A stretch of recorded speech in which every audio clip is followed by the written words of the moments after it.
بڑے گناہوں سے بچیں گے، اللہ سبحانہ و تعالیٰ اپنی رحمت کے ساتھ چھوٹے موٹے جو ہے اپنی رحمت سے معاف کرتے چلے جائیں گے۔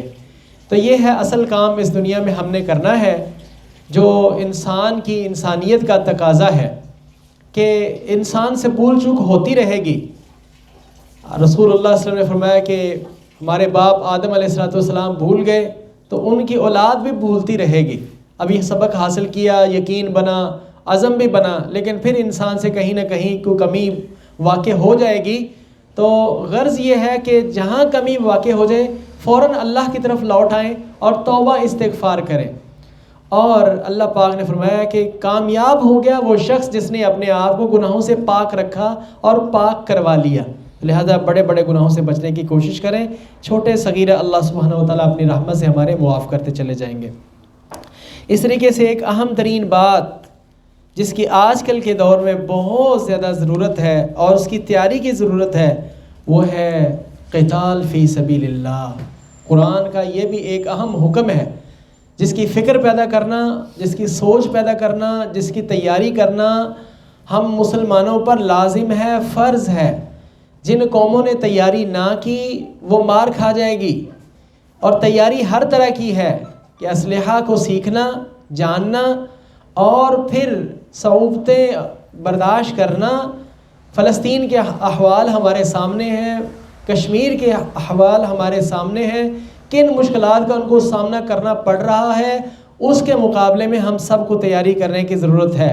لیکن افسوس کی بات تو یہ ہے کہ ہر کوئی اپنی جگہ پر اپنی تیاری کرنے کی سوچ لے تو پھر بھی بڑی بات ہے، اپنا ہی سوچ رہے ہیں، وہاں جا کر وہاں ان کے تعاون کرنے کا کچھ ہم چارہ نہیں کر سکتے۔ پتہ نہیں ہم اللہ کو کیا جواب دیں گے۔ اللہ پاک فرماتے ہیں وَمَا لَكُمْ لَا تُقَاتِلُونَ فِي سَبِيلِ اللَّهِ، تمہیں کیا ہو گیا ہے کہ تم اللہ کی راہ میں قتال کیوں نہیں کرتے؟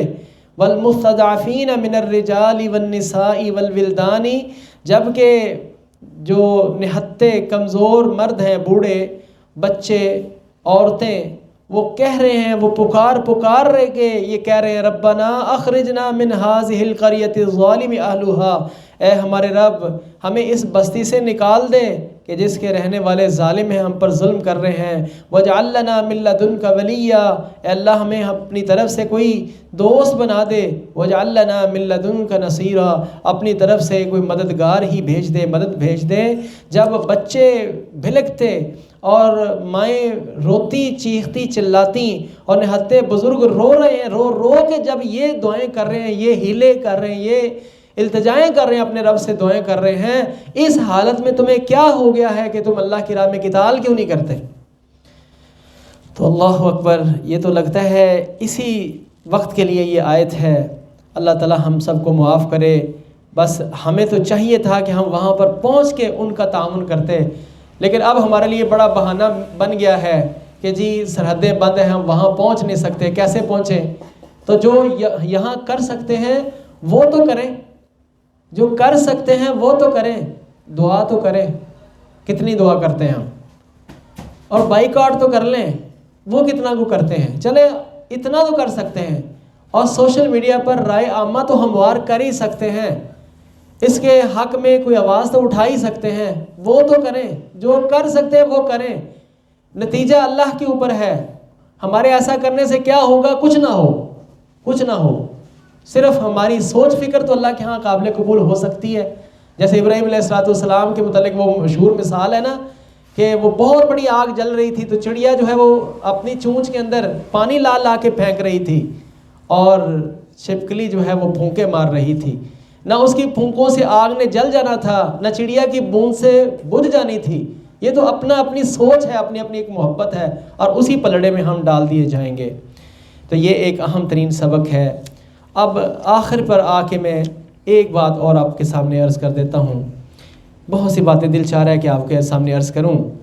ایک بات نماز کی بھی ہے۔ اللہ تعالیٰ نے اس کے اندر صلاۃ الخوف کا ذکر کیا ہے۔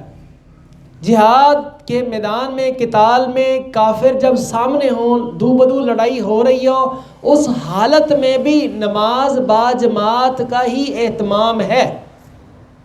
اس حالت میں بھی یہ نہیں کہا گیا کہ تم اپنی پڑھ لو، یہ نہیں کہا گیا۔ اس حالت میں یہ بھی نہیں کہا گیا کہ نماز چھوڑ دو، چلو بعد میں اکٹھیاں کر لینا ساری، نہیں کہا گیا۔ یہ بھی نہیں کہا گیا کہ 5 نمازیں جو ہے وہ بعد میں اکٹھی کر لینا، جب آپ دیکھو کہ وہ سو گئے تو نمازیں پڑھ لیں، ایسا بھی نہیں ہوا۔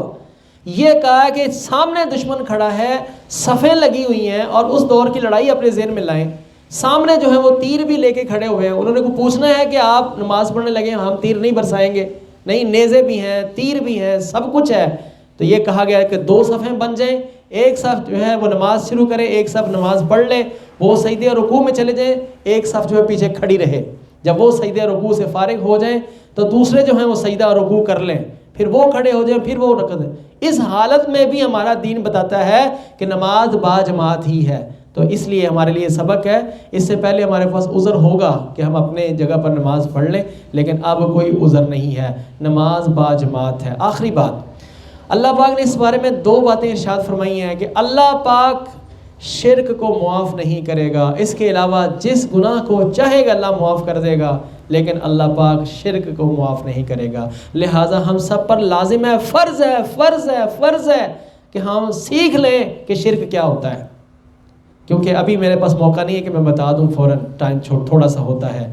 آخر ایک بات اور سن لیں، ایک چھوٹی سی بات، اللہ پاک نے آخر پر منافقوں کا ذکر کیا ہے، اور منافقوں کے متعلق فرمایا ہے، بہت سی باتیں ہیں لیکن ایک بات جو ہمارے متعلق بھی ہے، ہم ایسا نہ کر بیٹھیں کہ وَإِذَا قَامُوا إِلَى الصَّلَاةِ قَامُوا كُسَالَىٰ، جب وہ نماز کی طرف کھڑے ہوتے ہیں تو سستی کے ساتھ کھڑے ہوتے ہیں، وَلَا يَذْكُرُونَ اللَّهَ إِلَّا قَلِيلًا، اور وہ نماز میں نہیں اللہ کا ذکر کرتے مگر تھوڑا سا ہی، تھوڑا تھوڑا پڑھیں گے اور ٹھونگے ماریں گے، اور بڑی مشکل سے آتے ہیں وہ دکھانے کے لیے، کہ اپنے آپ کو ظاہر کرنے کے لیے کہ ہم مسلمان ہیں، تو دکھانے کے لیے وہ نماز کی طرف حاضر تو ہوتے ہیں، بڑی سستی سے آتے ہیں، اور آتے ہیں بس جان چھڑواتے ہیں، اور تھوڑا سا بل ہلکا سا پڑھتے ہیں اور بھاگنے کی کوشش کرتے ہیں۔ تو یہ نہیں کرنا چاہیے۔ الحمدللہ آپ سب، ہم سب اللہ کے فضل سے خوش نصیب ہیں، آپ تسلی سے قرآن پاک سن رہے ہیں، ٹھہراؤ سے قاری صاحب پڑھ رہے ہیں، اور ٹھہراؤ سے آپ قرآن سن رہے ہیں۔ اللہ ہم سب کی یہ کوشش کاوش کو قبول فرمائے۔ جزاکم اللہ خیر، بارک اللہ فیکم۔ آخری ہمارا 5 منٹ کا سبق ہوتا ہے، 3 سے 5 منٹ کا، وہ یہ ہے، میں منکشف